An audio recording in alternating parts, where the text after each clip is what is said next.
కైవల్యాన్ని పొందాలని ఉవ్విళ్ళూరుతున్న మీ 102 గోత్రీకుల గోత్రాలు, పేర్లు, భూమ్మీద కుల పర్వతాలు, సముద్రాలు, నదీ నదాలు, సూర్య చంద్ర నక్షత్రాలు ఉన్నంతకాలం నిలిచి ఉంటాయి.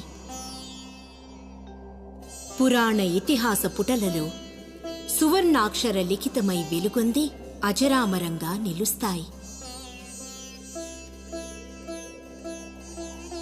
నా ఈ అగ్నిప్రవేశం యుద్ధానికి భయపడో, సార్వభౌముడికి భయపడో కాదు, అహింసా పరమో ధర్మః అన్న సత్యాన్ని రుజువు చేయడానికే నా ఈ అగ్నిప్రవేశం.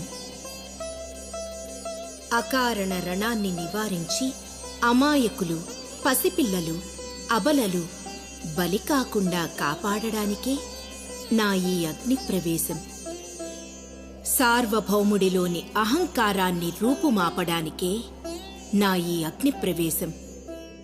స్వార్థపరులెవరో, నిస్వార్థ పరమేశ్వర భక్తులెవరో తేల్చడానికే నా ఈ అగ్నిప్రవేశం. దేవగోవు సురభి కడుపున పుట్టిన గోమటుల చిరకీర్తి ఎల్ల లోకాల వారికి తెలియచెప్పడానికే నా ఈ అగ్నిప్రవేశం. ఇలా తలంపై ఉన్న సకల వైశ్య గోత్రీకులకు నా విన్నపం ఒక్కటే. ప్రాణం పోయినా ధర్మాన్ని విడనాడకండి. ఆస్తిపాస్తులు అంతరిస్తున్నా అధర్మానికి ఒడిగట్టకండి. వడ్డీ వ్యాపారాలతో పేద ప్రజలను పీడించకండి. ధనాపేక్షతో దొంగ వ్యాపారాలు చేసి ప్రజల దృష్టిలో చులకన కాకండి.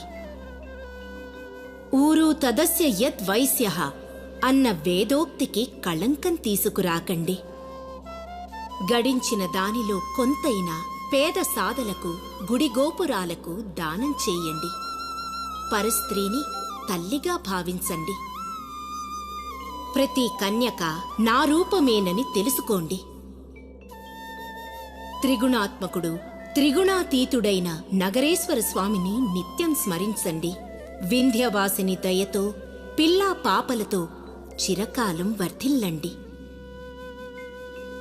నేను ఈ పెనుగొండ పట్టణాన కన్యకా పరమేశ్వరిగా వెలసి గోమటుల కులదేవతగా నిలిచి తలచిన వారికి, కొలిచిన వారికి కొంగు బంగారమై నిలిచి ఉంటానని పరమేశ్వర పాదార విందాల సాక్షిగా మాటిస్తున్నాను. ఇది వేదం, ఇదే వేదం.